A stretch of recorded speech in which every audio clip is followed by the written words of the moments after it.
The time has come to reflect on another of the many loves of MacGyver. Huh? Remember that? We introduced it last time. For this edition of our ongoing tour through MacGyver's prodigiously prolific romantic history, I want to ponder the dark side, where the abandoned dwell, nursing their broken hearts. After all, when you're MacGyver's girlfriend and then he breaks up with you, how do you move on from that? You're just supposed to find someone else? Plenty of fish in the sea? What other fish is going to be that handsome and brave and smart? What other fish is going to have that hair, that understated yet unerring fashion sense, or white sneakers that unfailingly spotless? It's a rhetorical question, but I'll answer it for you anyway. None. No other fish.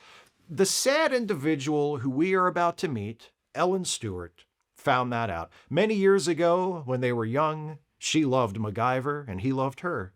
But then, as young love so often does, it ended. And though her life went on, Ellen learned the hard way that once you go Mac, you never go back. This episode is Jerico Games from Season 6, and we open with hockey. I guess the producers wanted to suck up to Richard Dean Anderson some more. Shoving some hockey into the show seems to have been a good way to do that. I haven't done one of these videos about the episode where MacGyver coaches a hockey team yet, but believe me, that's coming. Anyway, MacGyver is here watching a hockey practice ahead of the upcoming Jerico Games, which are like the Olympics, only they were created by one guy and they're only broadcast on his TV channel. So they're like the Goodwill Games. Remember those? When Ted Turner saw the Olympics and said, "I can do that, and I'll air the whole thing live on TBS." And then he did that, and nobody watched, and he lost millions of dollars on it, so he kept doing it until another company bought his company and made him stop. Rest in peace, Ted. You were one of the relatively less bad ones. The Phoenix Foundation is handling international relations for the Jerico Games, so that's why MacGyver is here. When the hockey practice ends, he chats up the coach of the Soviet team, who is an old friend. The coach introduces MacGyver to his wide-eyed star player, Nikolai, who is excited about staying with MacGyver during the games. MacGyver's like, "Say what now?" He didn't realize he had volunteered to house any of the athletes. The coach says, "Well, your name was on the list I got from the hospitality booth, so go take it up with them." So MacGyver walks over to the hospitality booth to take it up with them, and that's when he runs into Ellen, his old flame from high school. Well, one of his old flames from high school. One of his many old flames from high school. I bet MacGyver's a good juggler. We never actually see him juggle in the show, to the best of my recollection, but something tells me he possesses that particular skill.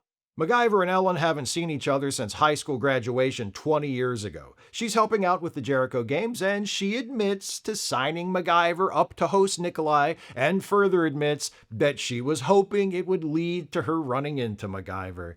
She offers to find Nikolai other accommodations, but MacGyver's like, "Nah, he seems harmless. The little commie can stay with me." They go for a walk, and Ellen tells MacGyver that she's been working with Jerico Broadcasting for a long time, and now she's in the public relations department.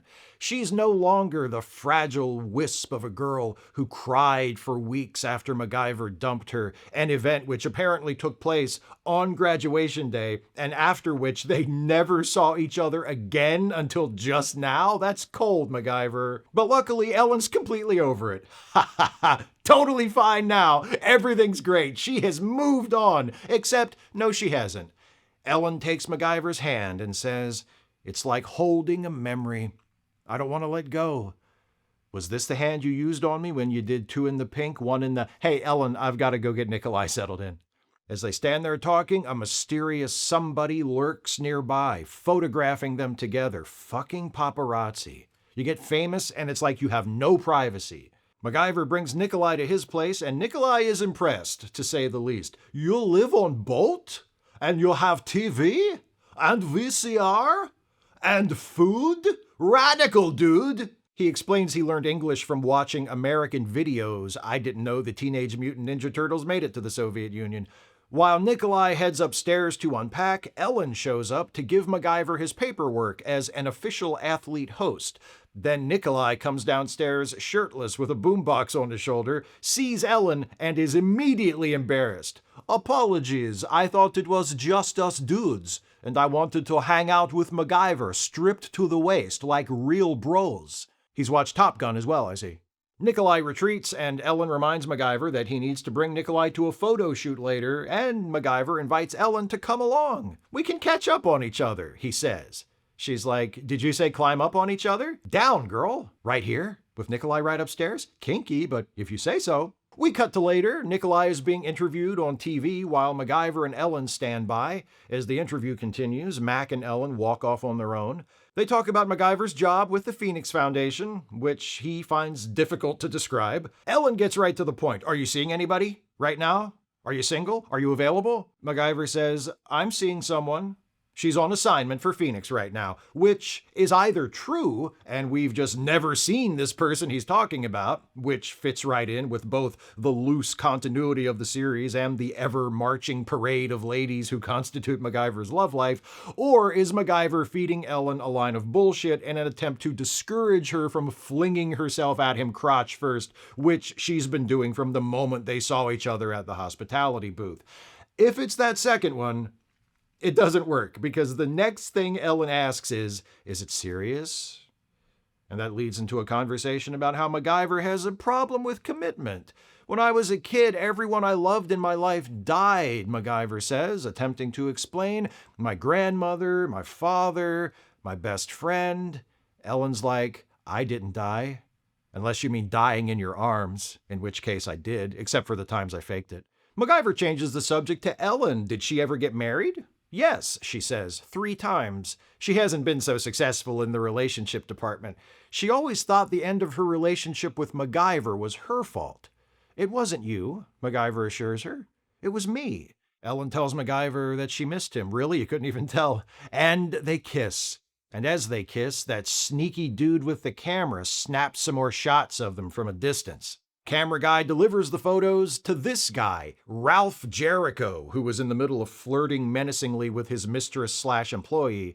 Jericho looks at the shots of Ellen with MacGyver, and he's like, "Well, this won't do at all." Ellen has just delivered a fancy new Jericho Games pin to MacGyver when Ralph comes rocking up with his posse and yanks Ellen away. MacGyver's like, "Hey, what gives?" And Ralph steps up and says, "You know who I am? I'm Ralph Jericho. You don't want to mess with me, and you don't want to mess with my wife." MacGyver turns to Ellen like, "Wife?" And Jericho says, "Now you know, Ace. Stay away." And I know Ralph Jericho is a scumbag and we're not supposed to like him, but I've got to respect anybody who refers to other people sarcastically as Ace. That's just boss behavior. Now, before we move on, let's pause for a second and consider the situation as it has just been revealed. MacGyver seems to have been in the dark about several important matters.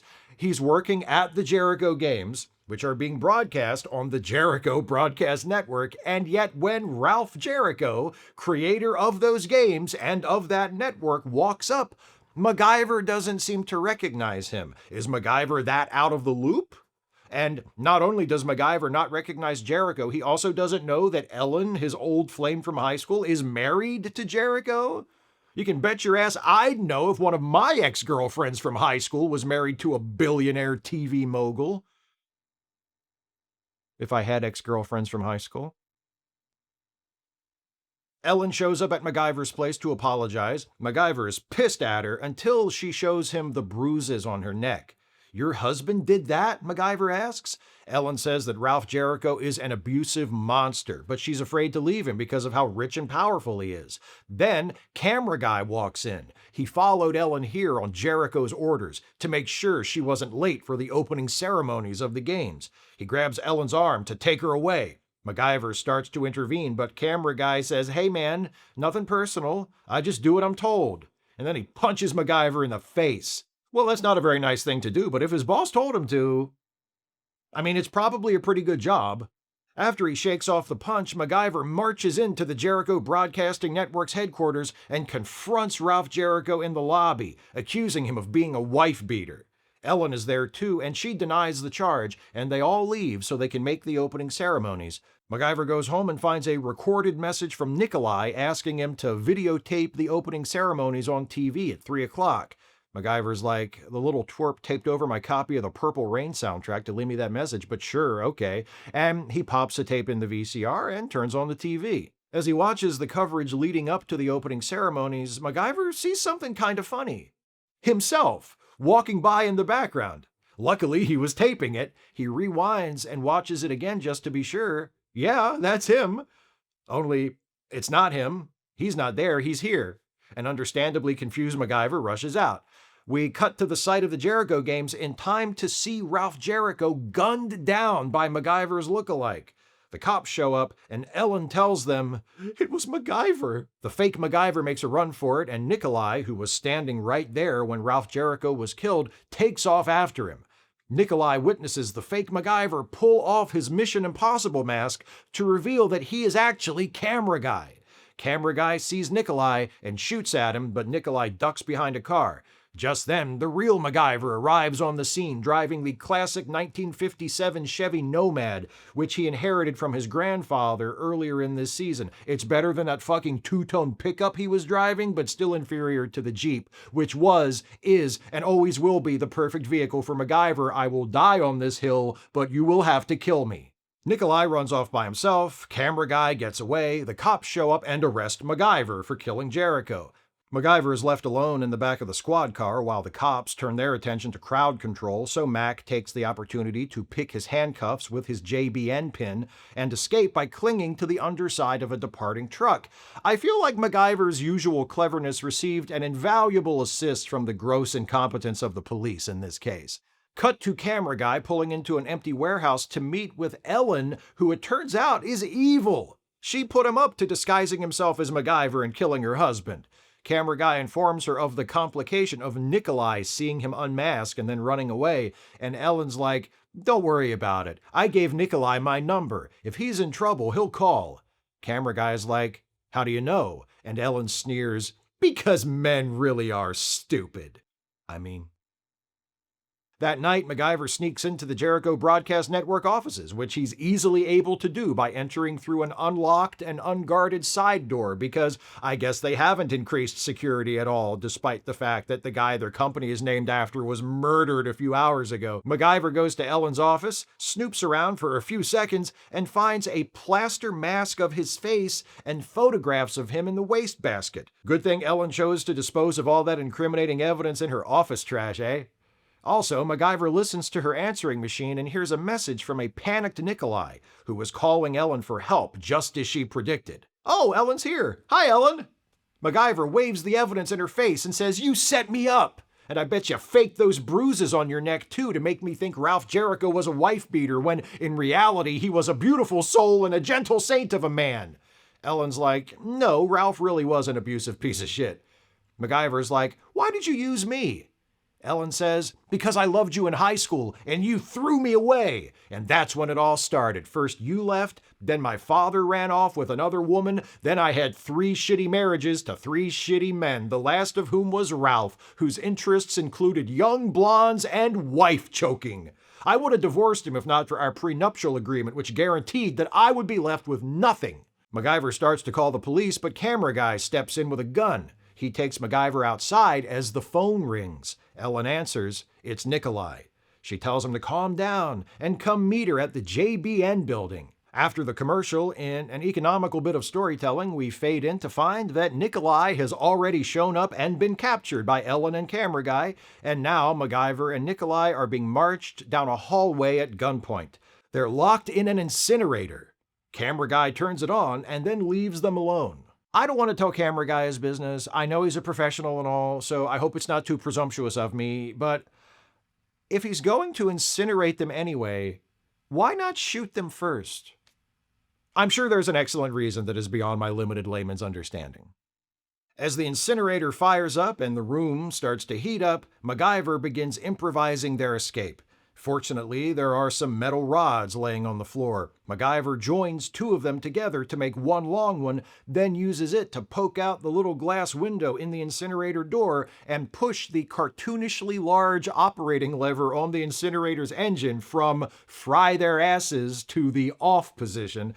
Then he uses the drawstring from Nikolai's sweatpants to lasso the handle of the door and crank it open. It couldn't be easier. He didn't even have to pull out a Swiss Army knife.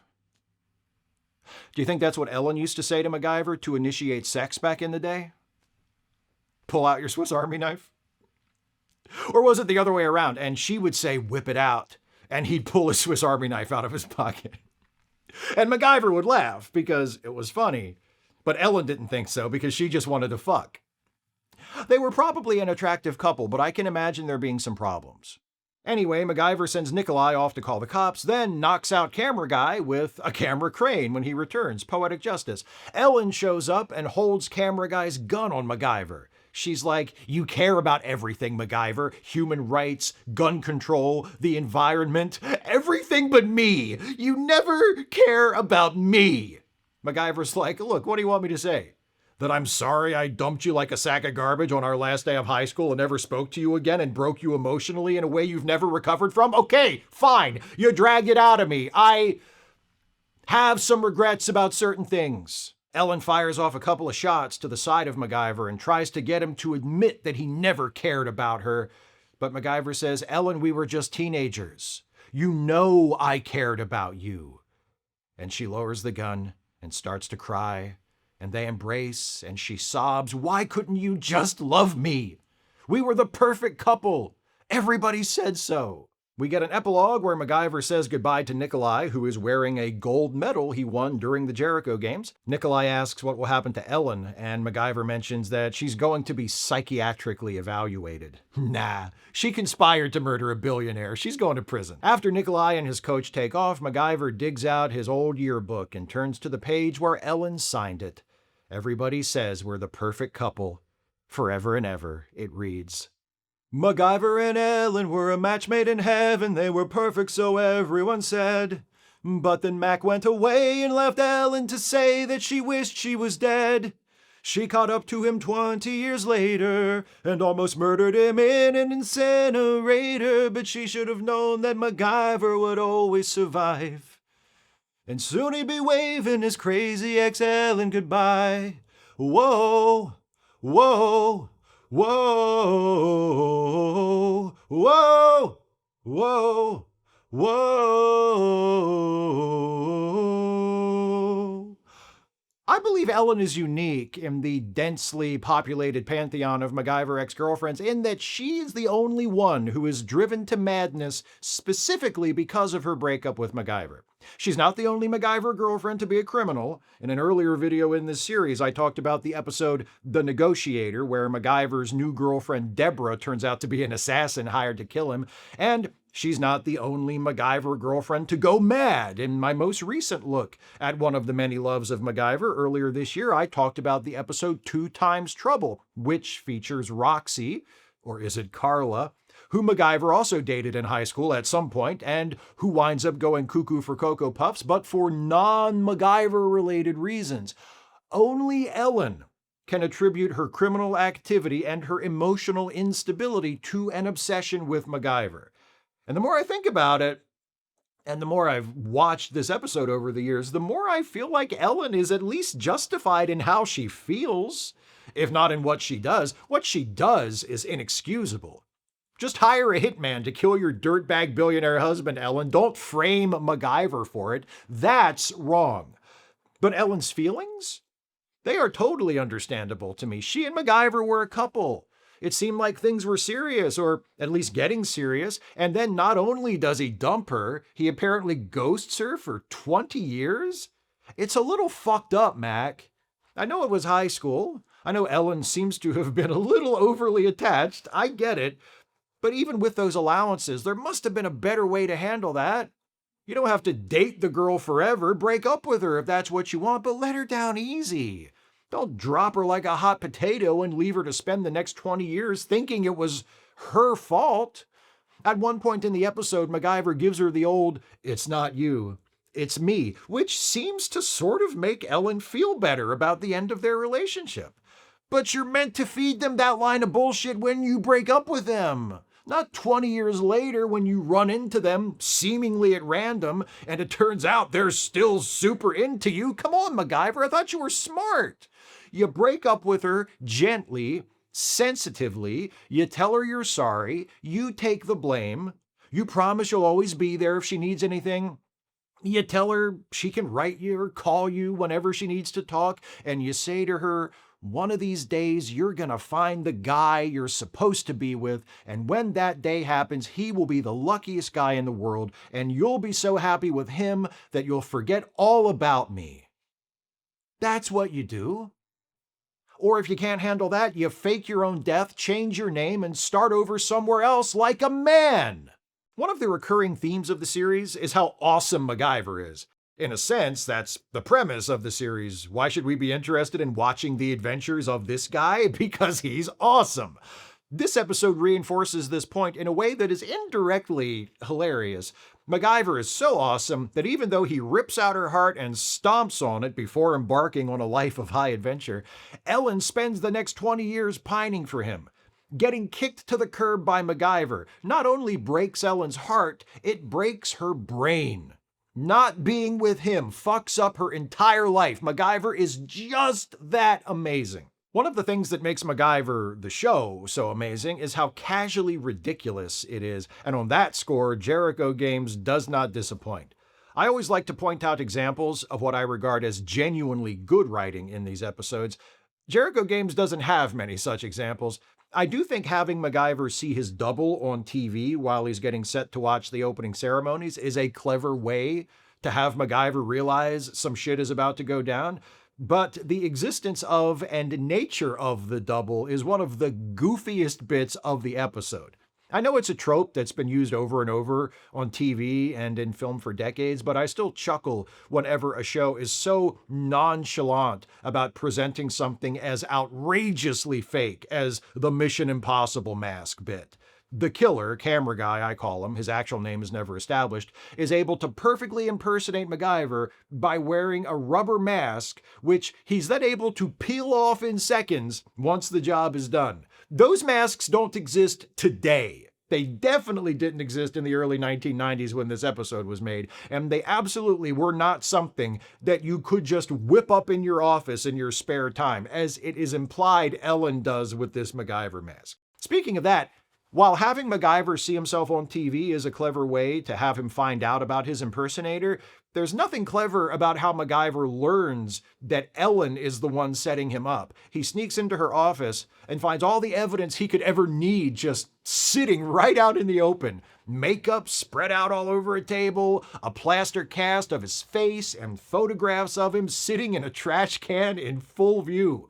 Why not have him find a notebook labeled "How I'm Going to Frame MacGyver for My Husband's Murder" by Ellen? The episode does at least acknowledge what a blockheaded move this is on Ellen's part. Camera guy tells her, you really shouldn't have left all that evidence in your office trash after they put MacGyver and Nikolai in the incinerator. And Ellen's like, yeah, well, it's not a very smartly written episode, is it? MacGyver's escape from that incinerator, the only MacGyvering he does in the entire episode, is also lazy and dependent on contrived conveniences. Oh, there just happens to be some metal rods in the incinerator that MacGyver can use. Oh, and the incinerator just so happens to have a little window in the door, and there just so happens to be a big lever right in front of that little window that MacGyver can push to the off position with his metal rod. And the bit where he lassos the door handle with Nikolai's drawstring feels like something we've seen MacGyver do a bunch of times before. It's not great, but this is MacGyver. The fact that it's not great doesn't mean it's bad.